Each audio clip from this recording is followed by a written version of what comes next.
Hello everyone, and thank you very much for coming back to the channel. I'm Oddmondo from Not of This Realm, and we're absolutely excited to have you here for our first Halloween special. If you're new to the channel, we hope you enjoy the video and consider liking and subscribing to Not of This Realm. Halloween is one of my favorite times of year. So to get us all in the Halloween spirit, I wanted to share with you my thoughts and opinions as I rank the werewolf comic books I've read over the years. My favorite monster has always been the werewolf. The idea of a person transforming into a beast when the full moon rises always fascinated me, and if done right they can be utterly terrifying. Other than having a good story, characters, and artwork, I'm also ranking these books by the amount of werewolf action they have and how horrifying the story is. Now let's begin our journey into the realm of horror with The Astounding Wolf-Man. I thought it was okay, but it wasn't for me, so I stopped keeping up with it after the first volume. What drew me away from The Astounding Wolf-Man was that it's a more adventurous take on a werewolf story instead of a scary or suspenseful one.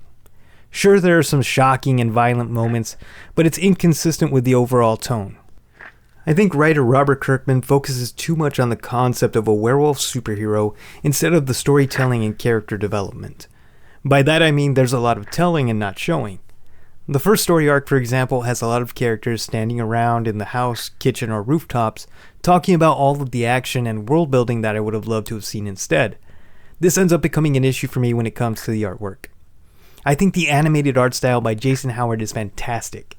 There were times when I would see a panel and for a split second I would expect it to start moving. Now, does this art style work for the book? Yes and no. The Astounding Wolf-Man is very much a superhero book, and the art works in that respect. As I said before, there's actually very little action and horror, so the artwork doesn't feel like it's used to its full potential when there's a lot of talking going on. I don't think this is Kirkman's best work when compared to The Walking Dead and Invincible.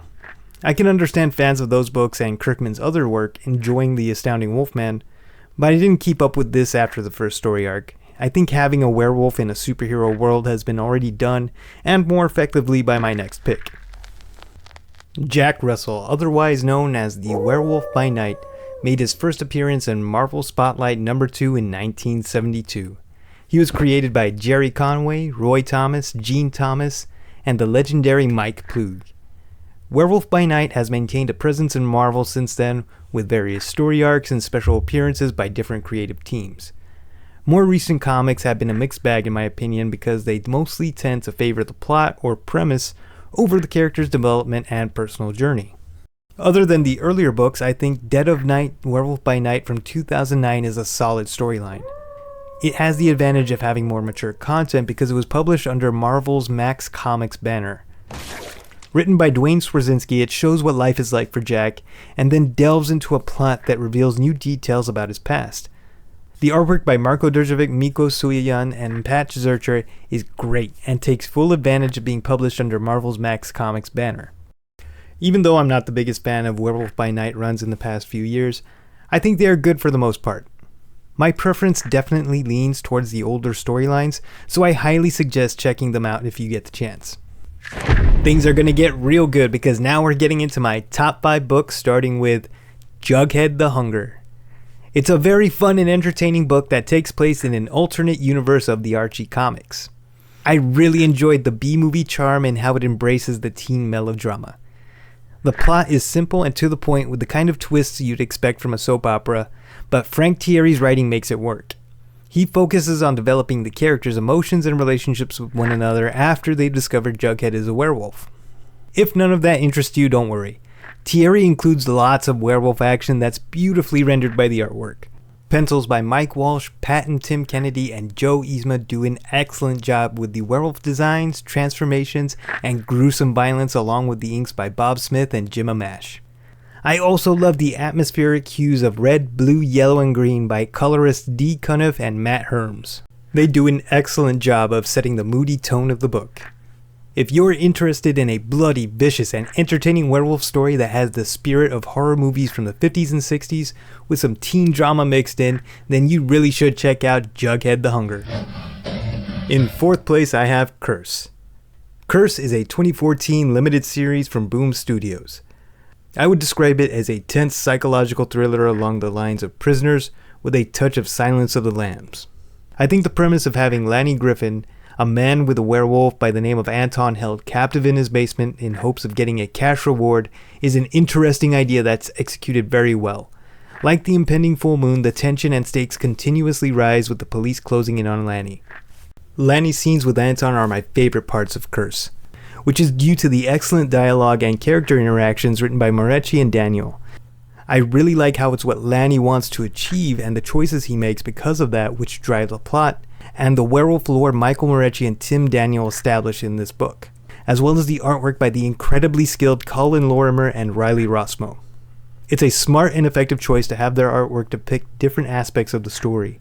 Lorimer perfectly captures the tone of the central storyline, and Rossmo brings a wild ferocity to the werewolf segments.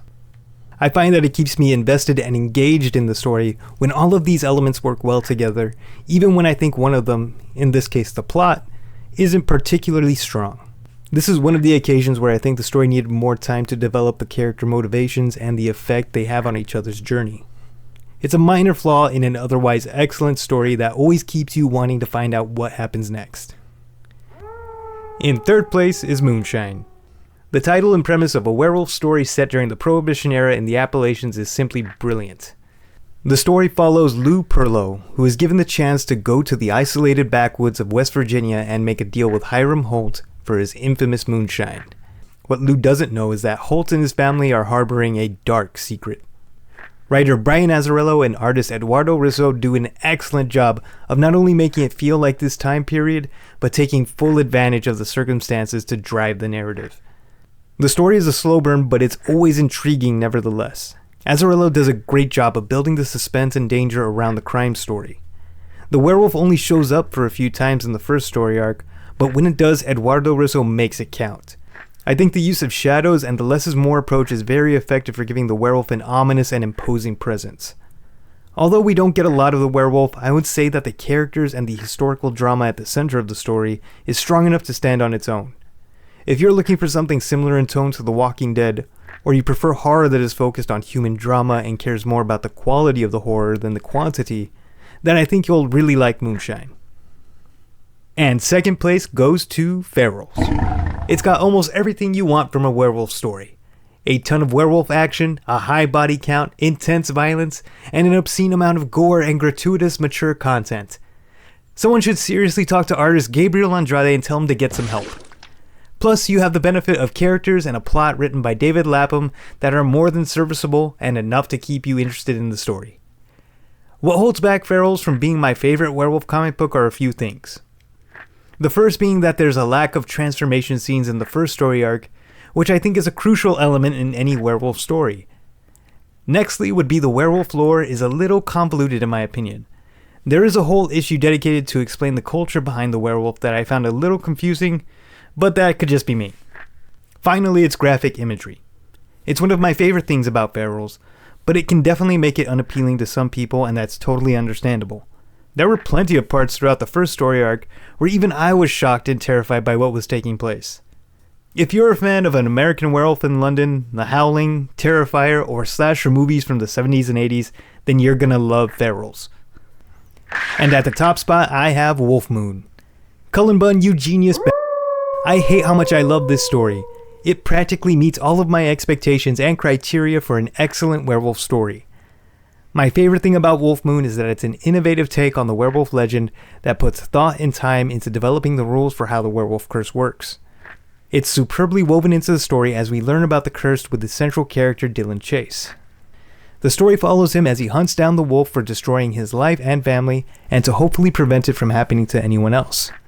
Much like books that are ranked higher on my list, it's Dylan's motivation and choices which move the plot forward, but also make him a character you can sympathize with and cheer for while he adapts to new threats and obstacles.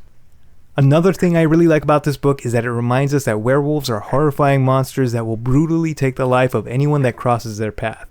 There were plenty of scenes that I thought were genuinely terrifying and gruesome. The artwork by Jeremy Hahn and colorist Lee Loffridge does an outstanding job of depicting the werewolf's carnage and neither shows too little or too much of it. It's a fine line that both artists walk with incredible balance.